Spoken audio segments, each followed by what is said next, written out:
দুনিয়ার মানুষ আমাকে প্রতিদিন লাইন দিয়ে দেখা করে যাচ্ছে, আমার কপাল, আমার বাচ্চা মা দেখা করতে আসে না। তারিখ লিখছে মৃত্যুর ঠিক 3 কিংবা 4 দিন আগে সকালবেলা বাদশা জাহাঙ্গীর শুয়ে আছে, খুব ক্লান্ত শরীরে, মন ভাঙা।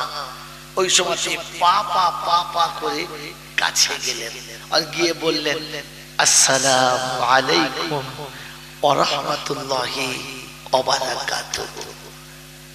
বাদশা জাহাঙ্গীর তাকিয়ে দেখলেন শাহজাহান, মুখটা ফিরিয়ে নিলেন, মলিন চেহারাতে মুখটা ফিরিয়ে নিলেন, আর ফিরিয়ে নিয়ে বললেন, এই সময় আর তোমার মুখটা দেখতে আমি চাই না, কারণ এই সময় মারাজুল মৌতের সময় মানুষ যেটা বলে আল্লাহ প্রায় সেটা কবুল করে নেয়।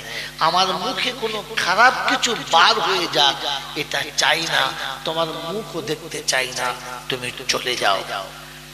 সম্রাট হওয়ার শখ আছে তো, মসনদে বসার ইচ্ছা আছে তো, ওটা তুমি এমনিতেই পেয়ে যাবে, আমি তোমাকে বঞ্চিত করব না, আমি খুব তাড়াতাড়ি চলে যাব, গেলেই খালি হয়ে যাবে মসনদ, তুমি বসে যেও। তিনি মনের যত রকমের গ্লানি ছিল, দুঃখ ছিল, সব বলছেন, আর সম্রাট শাহজাহান স্তব্ধ স্ট্যাচুর মতো দাঁড়িয়ে আছে। সব কথা বলা হয়ে গেছে, মনটা হালকা হয়ে গেছে, ভেতরের কষ্ট দূর হয়ে গেছে। সে সময় শোনাচ্ছেন, আব্বা আমি যে আপনাকে দেখা করতে আসি নাই এটা আমার অপরাধ, আমি যে আপনার সঙ্গে দেখা করতে আসি না এটা আমার অপরাধ, আর আপনি যা কিছু বলছেন এটা বাঞ্ছনীয়, আপনার বলা দরকার। কিন্তু আব্বা কোন কারণে যে আমি আপনাকে দেখা করতে আসি নাই, এই কথাটা শুনলে মনে হয় আপনি আমার প্রতি আর নারাজ হবেন না, আপনি আমার প্রতি আর মনোক্ষুণ্ণ হবেন না। আব্বা আপনি একদিন সুপ্রভাতে, একদিন সকালে আপনি আমাকে বলেছিলেন না যে আমি এমন এক কুলাঙ্গার জন্ম দিয়েছি, এমন অপদার্থ সন্তান জন্ম দিয়েছি যে আমাকে কিয়ামতের ময়দানে আল্লাহর হাতের বানানো নূরের তাজটা আমার মাথায় পরাতে পারলো না। আব্বা ওই দিন আমি বুঝতে পেরেছিলাম আমি কত বড় ভুল করেছি আর কোন ভুলের মধ্যে আমি ডুবে আছি। তাই সেদিন ওখান থেকে পার হয়ে আমি সংসার থেকে চলে গেছি, আর ওই দিন হাফেজ সাহেবের কাছে গিয়ে সবক শুরু করেছি। আর প্রতিদিন শুনছি বাপ অসুস্থ, চোখের পানিও পড়ছিল, আর আমি কোরআনে তেলাওয়াত করছিলাম আর বলছিলাম, আল্লাহ আমার আব্বা দুনিয়া থেকে যাবার আগে যেন আমি তার কানের কাছে শুনিয়ে দিতে পারি, আব্বা ওই আল্লাহর বানানোর নূরের তাজ থেকে আপনিও বঞ্চিত না, আপনার ছেলেও হাফেজে কোরআন হয়েছে। আমি আল্লাহর কাছে দোয়া করছিলাম যে আল্লাহ আপনি যেন অতক্ষণ তুলে নেবেন না। তাই সবাই আসছিল আর আমি তেলাওয়াত করছিলাম। আজ ফজরের নামাজ পড়ে কোরআনের শেষ সবকটা শুনিয়ে আমিও হাফেজে কোরআন হয়ে এসে আপনার সঙ্গে দেখা করেছি। আজ থেকে আপনিও আল্লাহর বানানো নূরের তাজের যোগ্য হয়ে গেছেন, হকদার হয়ে গেছেন। আমি আমার ভুলটা বুঝতে পেরেছি। মেরে মোহতরম দুস্তর বুজুর্গ, মানুষ ভুল যতক্ষণ না বুঝতে পারে ততক্ষণ তওবা করা সম্ভব হয় না। এটা তার নমুনা শোনালাম। পৃথিবীর যে জায়গাতে যে স্থানে তুমি পালিয়ে বাঁচতে চাচ্ছ ওইটাও আমার রাজত্ব, অন্য কারণ না। তুমি যেখানেই লুকাতে চাও না কেন, যেখানে পৃথিবীর কারোর নজর চলে না ওখানে আমার নজর চলে। তুমি আমার নজরের বাইরে যেতে পারবে না। এই ক্ষমতার যিনি একাই মালিক তিনি হলেন আল্লাহ। তার কাছে যাওয়ার পরে লাঠি বল, পাটি বল, দল বল, বিদ্যে বল, বুদ্ধি বল, অর্থ বল, জনবল, মনোবল, বুকের বল আর কোমরের বল। কবর বলছে গোসল করে একবার খালি চল, আমাদের পাড়ায় চল, ওখানে গিয়ে শুলে বুঝতে পারবি সব বিকল। অর্থের গরম, ডিগ্রির গরম, রূপের গরম, যৌবনের গরম, বাপের গরম, বেটার গরম, লাঠির গরম আর পাটির গরম, নেতার গরম আর নীতির গরম, দিল্লিতে গেলেই দাদার গরম, কলকাতায় এলেই দিদির গরম, বাঁশতলা গেলেই ফুল নরম। ওখানে নরম হলে রেহাই আর গরম হলেই ধোলাই, বাঁচাবার ওখানে কেউ নাই। এই ক্ষমতার যিনি একাই মালিক তিনি হলেন আল্লাহ। তার দরবারে কানা খোঁড়া সাদা কালো, দেশি বিদেশি আমাদের ওদের, এ দলের ও দলের, হাফিজ সাহেব, মোল সাহেব, পীর সাহেব, ফকির সাহেব, ডাক্তার, মাস্টার, শিক্ষিত মূর্খ, ধনী গরিব, চাষা ভুষো, কানা কুঁজো, অচল সচল, দুর্বল আর সবল, মরলে সব কটাই একদল। হানাফি, শাফি, মালিকি, হাম্বলি, কাদরিয়া, চিশতিয়া, মুজাদ্দিদিয়া, নকশবন্দিয়া, দেওবন্দ, ফুরফুরা, তবলিগ, হিজবুল্লাহ, আদানগাছি, হাক্কানি, কাদিয়ানি, তালতলা, নারকোল ডাঙ্গা, পাথর চাবড়ি, পিয়ার ডাঙ্গা, মরে গেলেই কবর ডাঙ্গা, আর কোনো ডাঙ্গা নেই। তখন সব একটা ডাঙ্গা, সেটা হলো কবর ডাঙ্গা। হিন্দু, মুসলমান, জৈন, খ্রিস্টান, বেঈমান কিংবা নাফরমান, মরলে সব সমান সমান। তখন সকলের একটাই নাম, সেটা হচ্ছে লাশ। শ্মশানে যাক আর কবরে যাক, ফেরেশতা বলে তাকিয়ে দেখ, যাচ্ছিস তো যা, তবে তাকিয়ে দেখ, সাথে যাচ্ছে বাঁশ। এখন তোর নাম লাশ আর একজনই শুধু সাথী, সেটা হচ্ছে বাঁশ। শ্মশানে যাস আর কবরে যাস, যদি আমল থাকে তো পাস, আর তা না হলে ওই বাঁশ। এটা বুঝে বাড়ি যাস। মেরে মোহতরম দোস্তর বুজুর্গ, এই ক্ষমতার যিনি একাই মালিক তিনি হলেন আল্লাহ।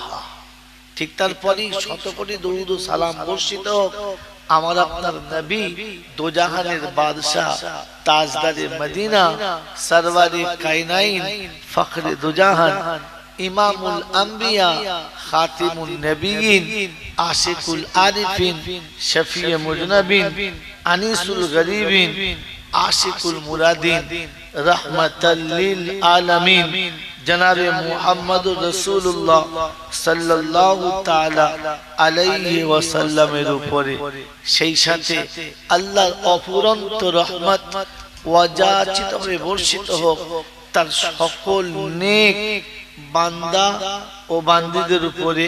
সকলে বলি আল্লাহুম্মা আমিন। মোহতরম দোস্তর বুজুর্গ, অনেক কষ্ট করে, অনেকটা ত্যাগ করে, অনেক তিতিক্ষার পরে এমন একটা জায়গাতে আমি আপনি এসেছি। শুধু আসাটাই উদ্দেশ্য না কিছু নিয়ে যাওয়া উদ্দেশ্য? কোনটা? নিয়ে যাওয়া। নিয়ে যেতে গেলে পাত্রের দরকার। কিসের দরকার বলে? পাত্রের দরকার। যেমন জিনিস নেবেন তেমন পাত্রের দরকার। কথা বোঝেন নাই? যদি শক্ত জিনিস হয়, মাছ মাংস হয়, কিংবা কোনো বড় ধরনের কিছু হয়, তো আপনি ঝলাই করে নেবেন কিংবা গামছায় বেঁধে নেবেন। আর যদি আপনার কাছে লিকুইড হয়, দুধ কিংবা শরবত হয়, তাহলে আপনাকে একটা শক্ত পাত্র আনতে হবে, যেখান থেকে পাস হবে না। হয় আপনার কাছে কোনো বড় পিয়ালা হতে হবে, আর তা না হলে কোনো জগ টগ হতে হবে। ওটা গামছায় বেঁধে নিয়ে যাওয়া সম্ভব না। মেরে মোহতরম দোস্তর বুজুর্গ, ইলম তরল না, ইলম কোনো শক্ত জিনিসও না। এটা নিয়ে যেতে গেলে একটা পাত্রের দরকার। সেই পাত্রটার নাম হলো হৃদয়। সেই পাত্রটার নাম কি? হৃদয়। এই কথা বুঝবেন, বুঝে বলবেন। আমারও বলতে ভালো লাগবে, আপনাদেরও নিতে ভালো লাগবে। আপনি যদি বুঝে না বলেন তাহলে আমারও বিরক্ত হবে, অস্বস্তি লাগবে, আপনাদেরও নিয়ে তৃপ্তি হবে না। মেরে মোহতরম দোস্তর বুজুর্গ, তাহলে ইলম নেওয়ার পাত্র হলো হৃদয়। জোরে বলে হৃদয়। আর একটা কথা মাঝখানে বলে নেই, মেরে মহতম দোস্তর বুজুর্গ, মালুম বস্তু যতই দামি হোক না কেন, খাদ্যটা যতই দামি হোক না কেন, প্লেটটি যদি পরিষ্কার না হয় তাহলে খাদ্যটি নেওয়া যাবে, খাওয়া যাবে না। নেওয়া যাবে, কি বলে, নেওয়া যাবে বলে, খাওয়া যাবে না। মহতম দোস্তর বুজুর্গ, কোন মানুষ খুব আদর করে আপনাকে একটু মধু দিয়েছে, যে ভাই এটা নিয়ে যান, আপনি মধুটা নিয়েছেন, কিন্তু ওই প্লেটটাই নিয়েছেন যেটা রাতের বেলা পেচ্ছাপ করে। পেচ্ছাপের প্লেটে করে যদি মধু নিয়ে বাড়ি ফেরেন, আপনার বিবিও খাবে না, আপনার বাচ্চাও খাবে না, আপনার কাউকে দিলেও এমনিতে নেবে না। মধুটার কোনো দোষ নেই, মধুটার কোনো দোষ নেই। এর দোষের কারণ হচ্ছে ওই, যদি বলে, পাত্রটি। অতএব পাত্র পরিষ্কার না হলে জিনিস যতই দামি হোক না কেন, ওই জিনিসটা ব্যবহার করার যোগ্য হবে, যদি বলে না। এই জন্য বাচ্চাদের বলে রাখছি, এত সামনে বাচ্চা বসানো ভালো না। আপনারা বুড়োরা পিছনে বসেছেন, বাচ্চাগুলো সামনে দিয়েছে, ও তো 5 মিনিট বাদে ঘুমাবে, আর তা না হলে চিল্লাবে। এই জন্য প্রথম কথা হলো, তোমরা হ্যাঁ না সুবহানাল্লাহ কুলু আল্লাহ কিচ্ছু বলতে হবে না, চুপচাপ করে শুনছো। তোমার যখন শোনার টাইম, বলার না, মনে থাকবে ইনশাআল্লাহ। এই যেটা কে চালাচ্ছে, ও চালাচ্ছে, একে এখানে ঢুকিয়েছে। একদম চুপচাপ কথা শুনবে, কোন রকমের চিল্লা চিল্লি ভালোবাসি না। মেরে মুহতম দোস্তর বুজুর্গ, কেন বললাম ভালোবাসি না, একটু পরে আবার আপনাকে দেখাচ্ছি। সবগুলো একবার দেখালে ভালো লাগবে না। মুহতম দোস্তর বুজুর্গ, এখন এই যে পান করার জন্য এত সুন্দর দুধটা এখানে দিয়েছে, খাওয়ার জন্য, হ্যাঁ না না বলে, খাওয়া যাবে না যাবে না? যাবে। দুধটা পচেছে না, যে দিয়েছে কি হিংসা করে দিয়েছে? না, দেওয়ার সময় কি বলে দিয়েছে যে শালা খাবে ওর পেটে যেন কলেরা হয়? এ দোয়াও করে নাই, তবু খেতে গিয়ে না খাওয়া যাবে না। কেন? আমি নিজে দেখেছি এই গ্লাসটাতে সন্ধ্যাবেলা ছেলেটা বমি করছিল, আর ও হাত পুঁতি করে ধরছিল, কোথায় ফেলবে, গ্লাসে ফেল। আর ওই বমি করা গ্লাসে যদি দুধ দেয়, খাওয়া যাবে? জোরে বলে যাবে না। অতএব ইলম নেওয়ার পাত্রের নাম কি বলেছি বলেন? ইলম নেওয়ার পাত্রের নাম কি বলেছি বলো? ইলম নেওয়ার পাত্রের নাম কি বলেছি বলো? যদি বলে হৃদয়। বলেন এই হৃদয়টা খালি আছে না ভরা?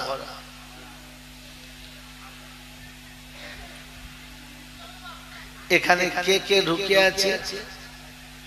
এর ভিতরে কে কে ঢুকে আছে?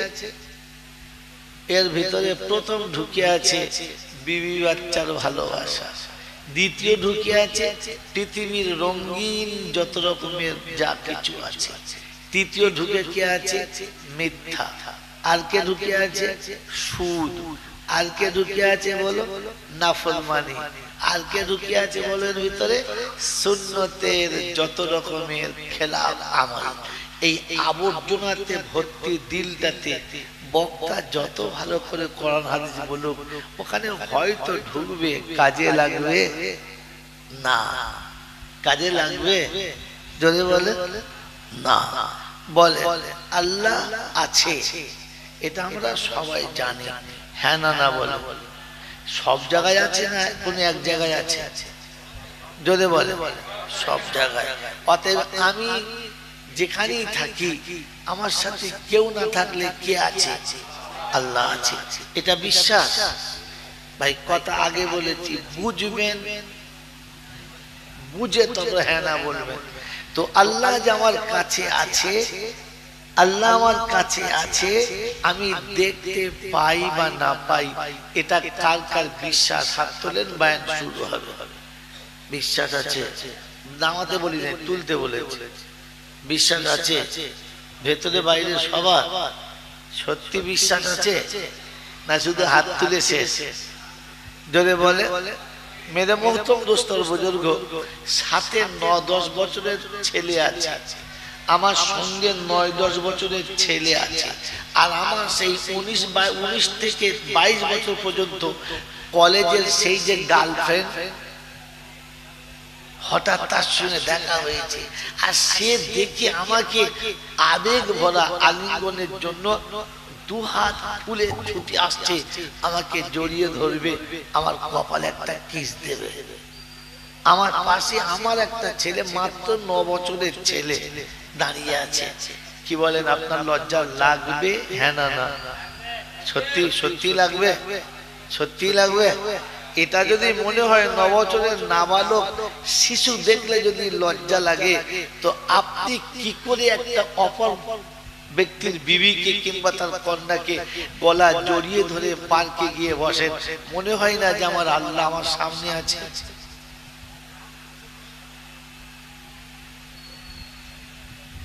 কোন লজ্জায় গিয়ে বসে? কি করে তার সাথে বসে নিরালায় কথা বলেন? আপনার মনে হয় না যে আমার পাশে আমার আল্লাহ আমাকে দেখছে? আপনি যে বললেন আমি বিশ্বাস করি আল্লাহ আমাকে দেখছে। মেরে মোহতম দোস্তর বুজুর্গ, সারা জীবন এই মিথ্যার প্রাসাদে বসে আর সত্যবাদীর বুলিয়া ওড়ালে পৃথিবীর কেউ শুনবে? আমি বলেছি পাত্রে মাল নেওয়া যাবে, ব্যবহারের গ্রহণযোগ্য হবে না, ব্যবহার করার যোগ্য থাকবে। জোরে বলে, আরো জোরে বলেন না। মেরে মোহতম দোস্তর বুজুর্গ, হযরতে ওমরে ফারুক রাদিয়াল্লাহু আনহুর জামানাতে এক বৃদ্ধা মহিলা সন্ধ্যাবেলা কর্মের শেষে কর্মস্থল থেকে বাড়ি ফিরছিলেন। সন্ধ্যায় ঘরে প্রদীপ জ্বালার মতো কোনো তেল ছিল না, প্রদীপে দেওয়ার মতো কোনো অবশিষ্ট তেল ছিল না, তাই তিনি একটু তেল নিয়ে বাড়ি ফিরছিলেন। হঠাৎ রাস্তায় যেতে যেতে একটু হাওয়াটা জোর চলেছে আর তেলের পিয়ালাটা হাত থেকে পড়ে গেছে, আর শুকনো জমিনে পড়তে দেরি তেলটা ওখানেই শুকিয়ে গেছে। তেলটা ওখানেই শুকিয়ে গেছে, চেষ্টা করেছে তেলটা তুলতে পারে নাই। ওখান থেকে পিয়ালা হাতে করে সোজা এসে আমিরুল মুমিনিন ওমরে ফারুকের দরবারে এসে শিকায়েত করলেন, কেস করে দিলেন, তার বিপক্ষে মামলা করলেন। আমিরুল মুমিনিন, আমি বৃদ্ধা, আমি অসহায়, আমি দরিদ্র গরিব, সারাদিনের মেহনতের পরে একটু তেল নিয়ে বাড়ি ফিরছিলাম প্রদীপ জ্বালবো বলে, যে তেলটা না নিয়ে গেলে আমার ঘরে প্রদীপ জ্বলবে না, কিন্তু জোর হাওয়ার কারণে হাত থেকে তেলের পেয়ালা পড়ে গেছে আর মাটি সেটা শেষ করে দিয়েছে, আমার তেলের ব্যবস্থা করুন। আমিরুল মুমিনিন খাজানজিকে বললেন, খাজানজিকে বললেন, বুড়ি মায়ের তেলের পিয়ালাটা নিয়ে নাও আর গনিমতের মাল থেকে যতটা তেল ওনার চলে গেছে অতটা তেলের ব্যবস্থা করে দাও। খাজানজি তেলের পিয়ালা নিয়ে যাবে, তো বৃদ্ধা মহিলা বলছেন, আমিরুল মুমিনিন আপনি কোথা থেকে তেলটা দিচ্ছেন? কোথাকার তেল? বললেন গনিমতের মাল, অসহায় মুসলমানদের জন্য, দরিদ্র এবং বিপদগামী, কষ্টে পড়ে থাকা, পিছিয়ে পড়ে থাকা মুসলমানদের জন্য যে গনিমতের মাল জমা করা আছে ওখান থেকে আপনাকে দেওয়া হবে। উনি বললেন, আমিরুল মুমিনিন আপনাকে একটা কথা বলবো। বলে কি? বলে এই তেলের হিসাব দিতে আমি পারবো না, কার তেল, কেন দিয়েছে, কি জন্য দিয়েছে আমি জানি না, অতএব গনিমতের মালের তেল আপনি আমাকে দেবেন না, কারণ কাল কিয়ামতের ময়দানে গনিমতের মালের হিসাব দিতে আমি পারবো না, আর ওই ঝামেলায় আমি পড়তে চাচ্ছি না। আপনি আমার তেলটা আমাকে ফেরত দিন না, আপনি কেন ওই গনিমতের মাল আমাকে দিচ্ছেন? মেরে মোহতরম দোস্তর বুজুর্গ, গনিমতের মাল সরকার যেটা সদিচ্ছায় দিচ্ছেন, তিনি এই ভয় খাচ্ছেন যে কিয়ামতের ময়দানে মালের হিসাব দিতে আমি পারবো না, অতএব আপনি দিতে চাইলেও আমি এই তেলটা নিতে পারলাম না। এটা একজন মুসলমান মায়ের নমুনা, যিনি বিধবা, যিনি অসহায়, যিনি দরিদ্র, সারাদিনের মেহনত করে এসে দুটো কামিয়ে খায়, তাকে সরকার একটু তেল দিচ্ছে, তিনি নেবেন না এই ভয়ে যে কিয়ামতে তাকে হিসাব দিতে হবে। কথা বুঝে এসেছে? আর আপনার আমার দেশের মা চকচকে শাড়ি পরে সুন্দর করে মাথা ঝেড়ে, কপালে একটা টিপ ঝেড়ে, পেট ফাঁক করে দিয়ে, পিঠটা হালকা খুলে দিয়ে, সোজা করে বন্ধনে লোন আনছে। ও একবারও ভাবে নাই যে জাহান্নামে কোনো শালা যাবে না, প্রথমেই আমাকে ভরবে আর তারপর যাদের খাওয়াচ্ছি ওদেরকে ভরবে। ওরা একবারও মনে হয় নাই আমি এই হারাম আর শুয়োরের পায়খানাটা আমার স্বামীকে তুলে খাওয়াবো কি করে, আমার নিজের বাচ্চাকে খাওয়াই কি করে, আর জাহান্নামী আমি হই কি করে, আর ওদের বানাই কি করে, কি জবাব দেবো? ওর মাথায় আছে? বড় হাসি মনে নিয়ে আসছে। আরে খোদার খাসিটা বিড়ি খাচ্ছে, বলছে যা আজ বৃহস্পতিবার টাকা দেবে, যা। ও বিড়ি খাচ্ছে।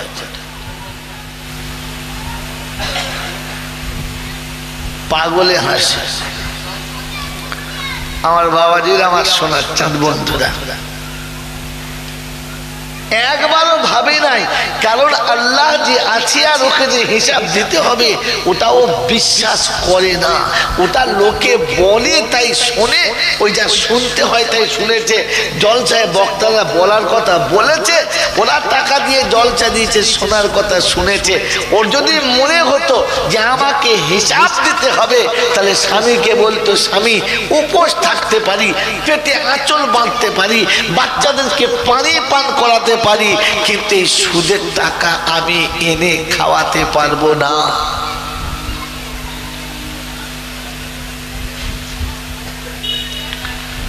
আদৌ মুসলমান কিনা জানি না।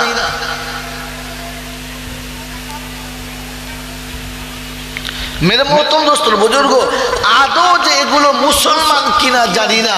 কারণ বিয়ের দিনেতে শুধু মৌলভী সাহেব জোর করে কলমা পড়িয়ে দিয়েছে, তাই দুবার কলমা পড়েছে। তা না হলে সদিচ্ছায় কলমা কোনদিন পড়েছে কিনা এইটাও বলা যাবে না। মুসলমানের প্রোডাকশন এটা ঠিক। যার প্রোডাকশনে ও তৈরি হয়েছে তাকে জিজ্ঞাসা করো, তুমি মাঠে নাঙল দেওয়ার সময়তে বিসমিল্লাহ বলে নাঙলটা ধরেছিলে কিনা? হাসছো?